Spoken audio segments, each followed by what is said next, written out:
I think this is reflections number 9. I lost all 3 of my daughters, and I do take full responsibility for my part in that.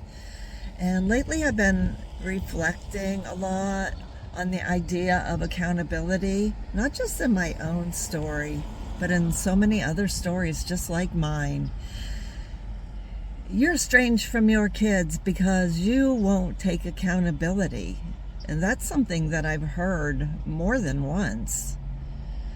I'm sure that in many cases, parents really do avoid accountability.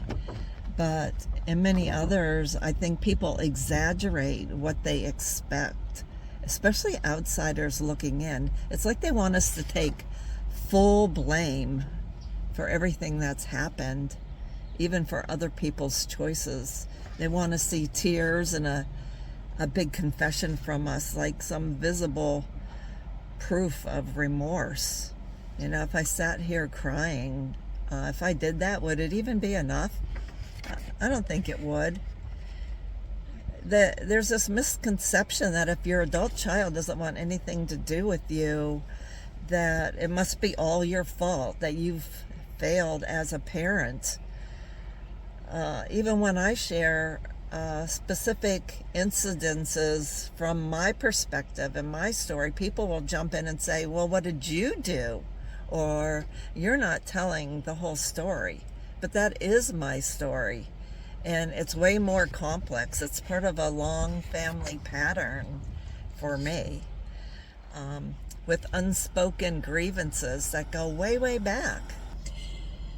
And if I'm honest, I honestly don't believe that's what my family wants. I don't believe they want accountability from me. I've offered it several times and it's gotten me nowhere. Take my younger brother, for example. When he tried to reconnect with me last year, it wasn't long before he came at me because my wife shared her own political opinion on her own Facebook page. When he did that, I was aware, I was polite, I acknowledged his feelings, and it still didn't help. So, should I be held accountable for what my wife says online? She's allowed to have her own opinions, just like he is, just like I am. But I felt like it was more of an attempt on his part to shame or control than to understand, like his way or the highway. And what about the accountability for their actions? Like if they do act out in a certain way at work, then is it suddenly their boss's fault or maybe their parents' fault? At what point do they take responsibility? That's the thing. I don't think this estrangement is really about accountability.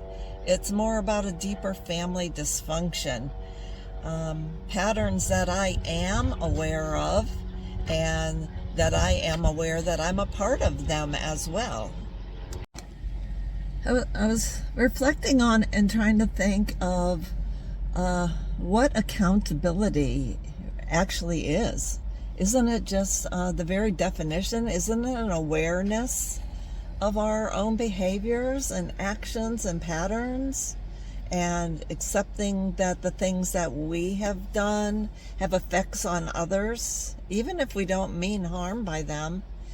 I'm not here on YouTube for anybody's approval. I'm just speaking out honestly to show my growth and reflection, and I feel that's what true accountability really is. It's not about groveling or taking on blame that doesn't belong to me. It's about owning my part, learning from it, and doing better moving forward. I'm definitely moving forward. I'm not here to blame anybody, and I realize that everybody has their own perspective. Since I can't speak for my family and they won't communicate, it's very difficult to take accountability for things unknown. And so that's where I'm at. I'm learning, I'm owning my part, but I'm also letting go of what isn't mine to carry anymore. So that's it for this reflection. Please let me know what your thoughts are about accountability and taking accountability. Thanks for listening once again, and I'll see you in the next video.